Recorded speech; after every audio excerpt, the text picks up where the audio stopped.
Real Estate Pro Talk with your host, Greg Ernie, connecting people, community and property.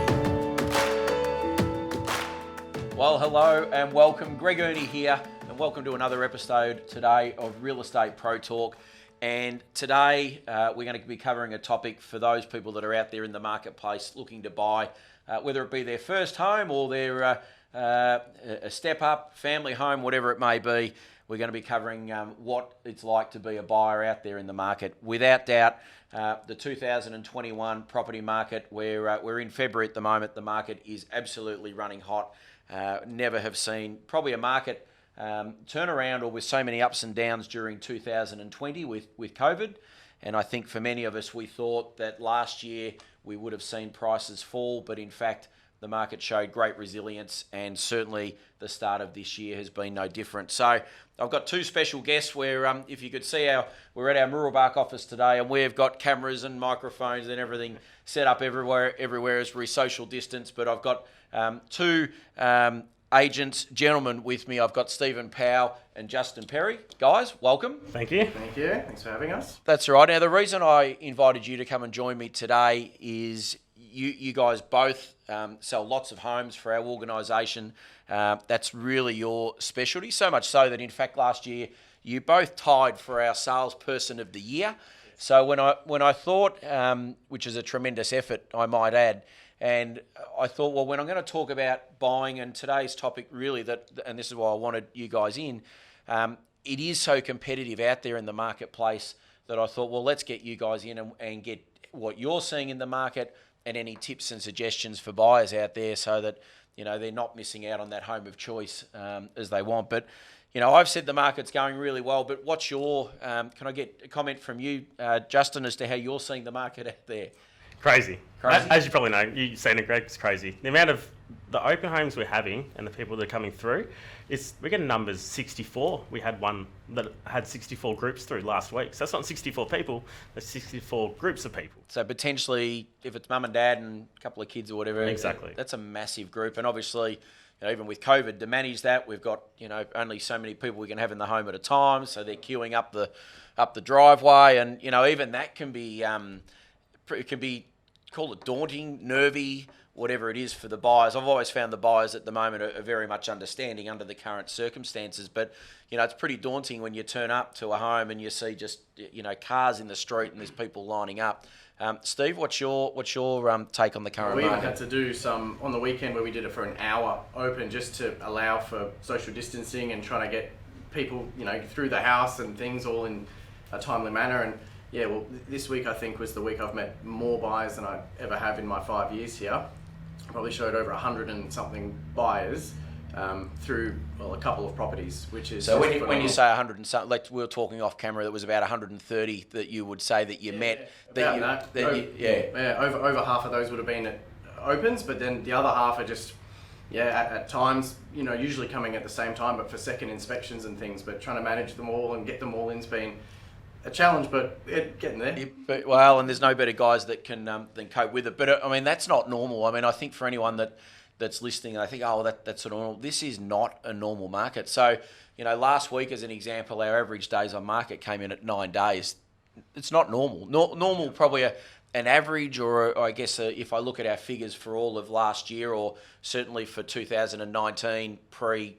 COVID, it's a bit hard to look at figures last year, but the average was around 22 to 23 days average time on market. Yep. And that's probably where I think, 3 to 4, maybe 5 weeks average for a property is probably where it comes in at. So, it's an interesting market. It's very daunting. It's very tough for buyers. What do you think has caused or affected to create this urgency and this huge demand from buyers? I think because with last year, due mainly to COVID and everything, because there was so little stock for sale, not many people were buying and selling last year, that a lot of the buyers that have been saving and wanting to buy their first home, I think they're all wanting to do it kind of now, which happens to just be all at the same time, but there's probably just a normal amount of houses coming up for sale each week. So we've got a lot more buyers than we do houses for sale, hence why every property is getting 10, 20, 60 people through the same one. And and a whole lot of offers as well. Yeah. Yeah, just to follow up what Stephen was saying, when we could start showing property again was probably, October, and then next minute, Christmas, everything starts coming around again, New Year, we lose that time. So now everyone's starting to get back in momentum, normality, and yeah. And even, when I look at my figures and I go back here, for October, when we came out of lockdown for that first week, on the 6th of October, the first week, bearing in mind even then we were only allowed to do private inspections, we did 342 private buyer inspections in 7 days as an organisation. And that, I remember when we spoke about it, obviously we were having Zoom meeting at that point in time as a sales team, it was quite clear that the amount of buyers, it was like this because no one could look at property, it was like this urgency or this pent up sort of like, whew, now we're able to go and look. And I we'll talk about government incentives and that at the moment, but I think for a lot of people, what COVID did was they were sitting at home. They've probably been working at home since March, and they're all looking at it going, you know what, if I'm going to be home more now, I want somewhere nice to live. Maybe I want a study. I visited a gentleman today, and he's still set up in his lounge room. That's where he's working from. So, that gets people thinking, well, we've got to find something else. Steve, Justin, can you talk to us about government incentives? So at the moment, first home buyers, up to 600, you're exempt. And then after that, it works on a sliding scale. Yep, this is stamp duty. Stamp duty. Yep. And then at the moment, some really good deals with builders and off the plan. And even for general, I'll call it for mum and dad buyers, even they I think it's 25% reduction in stamp duty up to the value of $1 million to June 30. And then not to mention there's a lot of incentives around anyone if they're buying like a brand new property as well. So, certainly when you look at it, and the other thing, interest rates. Interest rates, that's the lowest I think anyone has ever seen them before. The banks are letting everyone borrow a lot of money, so I suppose people's budgets and everything's have increased as well lately. But that's got to be a factor of why so many people are looking at the really moment as well.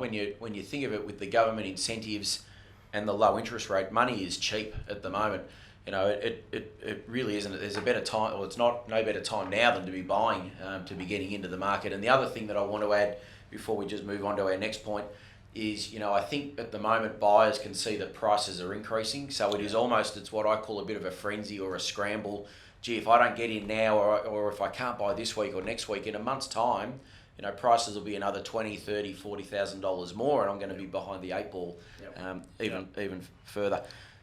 Stephen, you've recently just sold. Courtney and yourself, your partner and yourself recently just sold your home and then bought. And one of the things I always say, as you know, to everyone, it's always great to get on the other side of the fence and experience life as a seller and a buyer.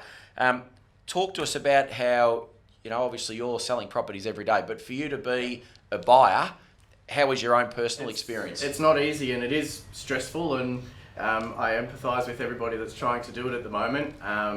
There's no, I suppose, easy or right way. There's a lot of things that's good to know, and there's a network you can build with people that you know as well that can be like a great asset to yourself and can really help. But look, come October, I was one of those buyers that were out scrambling. In July, I'd sold. COVID hit, we were locked down for 2.5 months, so as soon as October came up, I was one of those ones that was out trying to make offers on things, being disheartened because I'd missed out for whatever reason, be it different conditions, or price as well. And probably on price, and it's probably a good point to talk about. I remember you coming to me, you were offering on one of the properties, you're like, oh, what should I offer? And I think it was one you missed out on, but I think it's a valid point, and this is the thing for buyers at the moment. No one wants to overpay to buy a property, but at the same time, they don't want to miss out. But at a market like it is at the moment, where values are moving and the market's in that real state of shift and things are on the increase, as I said to you and I said to others, you don't know, who knows what the value is. And what might seem expensive today, there's a fair chance in 3 weeks or a month's time might seem cheap, isn't it? But you put in a couple of offers and you missed out. Yep. So I know the heartbreak and how, I suppose, how it makes you feel and everything like that. And even the one that I ended up being successful with a couple of months ago, I originally had missed out. I thought, surely no one's going to beat this. Tremendous. And I reckon sometimes being in the industry can make it a little bit harder. I sort of see what other things sell for, and you think, well, that's got to be worth a little bit more than this. And I was surprised that I was beaten at that one because I went pretty high and pretty hard for it. Luckily though, 2 weeks later, that person's finance, I mean, luckily for me, hadn't gone through. Yes. So I got a call from the agent, am I still looking? And I was, so I was lucky to get that call and be in with the shot. So now I've just moved in and very happy and relieved because I think even late last year was very hard, and I'm seeing the buyers buying now, and it's even harder just in the matter of 2 months. Well, I reckon even in 2 months, I reckon prices potentially in the last 2 weeks have probably jumped maybe, look, it could be, I reckon I'm conservative when I say 20,000, but it could be 20 to 30 to 40,000 in probably in the space of about 2 weeks. Yep. That's how quick this market can move. Yeah, yep. Justin, you've been fortunate to a degree. You haven't been in the market to buy, but you've actually just built a home. Yeah. So you've been probably, at least you haven't had to be competitive as far as that, but No. you've built a unit, and you've been busily renovating that. And I commend both of you, and probably Steve, I want to talk about you with your first home that you bought. I know we're talking off camera a little bit on that, because I think your message around what you were saying about that is really important, especially for first home buyers. Can you share that with us? Yeah, well, it was in a similar market. It was sort of end of 2016, which was when the market was doing its skyrocket. Then, so it was the same thing. I think I'd missed out on about 4 or 5 that time, which was even harder. But before I got the one that I wanted, and the ones I'd been offering on, they were 3-bedroom, 2-bathroom, pretty new kind of homes, and I was sort of at 600,000 as my ceiling, as most first home buyers and everything are. But in the couple of months that I was looking and having missed out on a couple, the prices had gone up so quickly that I couldn't get a 3-bedroom, 2-bathroom home for 600,000 anymore. Ended up buying a 2-bedroom, 1-bathroom, quite nice and everything, unit in Croydon instead. But that was a sacrifice I had to make at that time by not wanting to go over budget But a sacrifice you had to make just to get into the market. Pretty much. But look, at the end of the day, it worked out really well though. Even though at the time I thought, what have I done? I've just paid more for a 2-bedroom unit in Croydon than anyone ever had. Yep. Soon afterwards, that looked cheap compared to the other ones that were selling. And even having said that, I was just sold in July, in that few years of ups and downs in the market, it was still about 80,000. It had gone up in that time in frame. value. So Yep. just to have been able to get in, it was comfortable mortgage repayments and everything. But to then sell it for that profit meant I could go now to a 4-bedroom house with everything that I want. And because of the interest rates and things, what I started paying at that 2-bedroom unit isn't actually all that much different now to what I'm paying at. So it's funny how it all works. And I think that's a credit to both of you, and I say it to everyone, especially whenever I have first home buyers call me. In essence, it doesn't matter what you buy. Just get on the wheel. Get on the Ferris wheel. Get on the bottom. You've got your unit, Justin, that you're finishing off, and I know you've been landscaping and all of that, and you've bought your unit that now has led you to get into the market to get a home. Yep. The key point is that you're in the market. So, and this is what I say to people: it doesn't matter whether you go and buy a 1-bedroom unit and you can pay $450,000 for that 1-bedroom unit. At least you're in the market. Exactly. When we're seeing price rises occur in the space of a week or two by $30,000, $40,000, $50,000 perhaps, it gets to the point prices are going up that quick that you actually can't save the money that quick to keep up with it. So I think that's a really important point for buyers, that if anyone that's looking, especially the first home buyers, don't be yes, you want to pick a home that you like, we get that, but at the end of the day, just focus on getting into the market. It's not going to be your forever home. Get into the market, and in the long term, as you found out 4 years later, that the value of that home, had gone up significantly. So, guys, really good discussion. Can I get what would be can you just go over your key points or tips that you can say to buyers that are looking? What would be your suggestions in a market such as we're in at the moment? Probably going back to what you said, work out what your non-negotiables are in the home, what you need opposed to what you want. Yes. And I think that's a big one, because you will have to make sacrifices. No home is going to be perfect. And as you were saying, when I built, there's still things I would have changed and done differently. So even when you're building new. Yep, correct. So, yep. I think, especially for any buyer, but for first home buyers, go and see a broker or your bank and get your finances sorted now. Like basically before you really start going and looking, because there's nothing worse than going out really liking a house but you're not ready, and you'll end up missing out on a few. So if you can get out there and find out what the banks will lend you. Get a pre-approval letter as well. That's really important. Yep. Case in point, I had one a couple of months ago where there was a fair few offers, but the two top ones, the deciding factor for the owner ended up being that one had pre-approval and was a bit more of a safe bet to sell their house to than the one that didn't, even though the one that didn't was a slight bit higher offer. So in other words, important it is for an owner. so in other words, what you're saying there, and this is an important point, the owners took a slightly lower offer, but they did that on the basis that they felt more comfortable that this buyer that was slightly lower was going to get their finance approved compared to the other that was a bit higher. Yeah. So that's really because important. they've got to take their house off the market for 2, sometimes 3 weeks, waiting for banks and things, and for them it was more important to have it. They were racked with both offers, both were above expectation, but it was important for them to have the one that was going to go through more surely than the other one. So it's important for everyone to get that organised because you don't want that to happen to you as well. What do you, I guess at the moment it may be a little bit different, but for those buyers where they maybe want to think about it or, I see many buyers sometimes where they try to get into that negotiating game. Maybe in a slower market they can perhaps do that, but I think at the moment if you're going to try and play that negotiating game, you've probably almost got to be prepared that if you delay it too long, there's a fair chance you'll be competing against other buyers fairly quickly. Yep. So advice there would be don't delay. That would be my recommendation. Well, prime example again, I wrote up an offer today on a property. He was going to offer on the property 2 weeks ago. He changed his mind, wanted to keep looking. He came back to last night, said I want to write up an offer. We wrote it up today, and now I've got another couple that wants to write up an offer on the property. So now it's multiple offer. All of a sudden now it's not so much what the owner will take, but it's more of a thing of whether his offer will outbid the other people, isn't it? Correct. Yeah. And that's what we're tying in with. Make it a strong offer. Obviously, that's important. What about any buyers that I know we do off-market sales? Is there anything that we do there? Yeah, so we have a new listing SMS that we can set you up for between a certain price range, which works really well. That'll come from our numbers individually, whoever sets you up on that. And that way you can be kept up to date. Some of those are off-market or before they even go to realestate.com, and you can just call the agent that you get it from and book a time to go see it. And with that as well, I think even just try and build some relationships with some local agents too. It's not always easy. Not all agents give you the time of day and things like we sort of will. But if someone finds an agent that they like and can sort of trust, build a relationship with them and just keep talking to them.